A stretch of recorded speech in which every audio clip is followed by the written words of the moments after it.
వర్షాల కారణంగా ఈ జిల్లాలో స్కూళ్ళకు సెలవులు ప్రకటన అని చెప్పైతే న్యూస్ పేపర్‌లో ఇవ్వడం అయితే జరిగిందన్నమాట. ఏ ఏ జిల్లాలకు ఇవ్వడం అయితే జరిగిందనేది ఈ వీడియోలో క్లారిటీగా ఎక్స్‌ప్లెయిన్ చేస్తాను. దానికంటే ముందుగా మన ఛానల్ సబ్స్క్రైబ్ చేసుకోలేదు. పక్కన ఉన్న గంట సింబల్ గట్టిగా నొక్కండి. మన ఛానల్ తప్పకుండా సబ్స్క్రైబ్ చేసుకోండి. ఈ వీడియో కనుక నచ్చినట్లయితే లైక్ చేయండి, షేర్ చేయండి, కామెంట్ చేయండి. ఫ్రెండ్స్ వీడియోలోకి అయితే వచ్చేద్దాం. భారీ వర్షాలకు ఏపీలోని పలు జిల్లాల్లో స్కూళ్లకు సెలవు ప్రకటించారు. తూర్పుగోదావరి జిల్లాలోని ప్రభుత్వ, ప్రైవేటు విద్యా సంస్థలకు ఈవేళ సెలవు ప్రకటిస్తున్నట్లు కలెక్టర్ ప్రశాంతి ప్రకటనలో తెలిపారు. అలాగే గుంటూరులోని ప్రైవేట్, ప్రభుత్వ విద్యాలయాలకు హాలిడే అయితే ఇవ్వడం అయితే జరిగిందన్నమాట.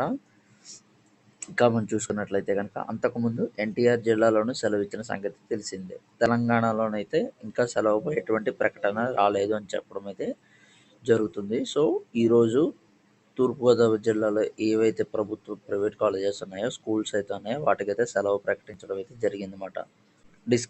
కామెంట్ బాక్స్లో మీ స్కూల్లోకి సెలవు ఇచ్చారా లేదా అనేది కామెంట్ చేయండి.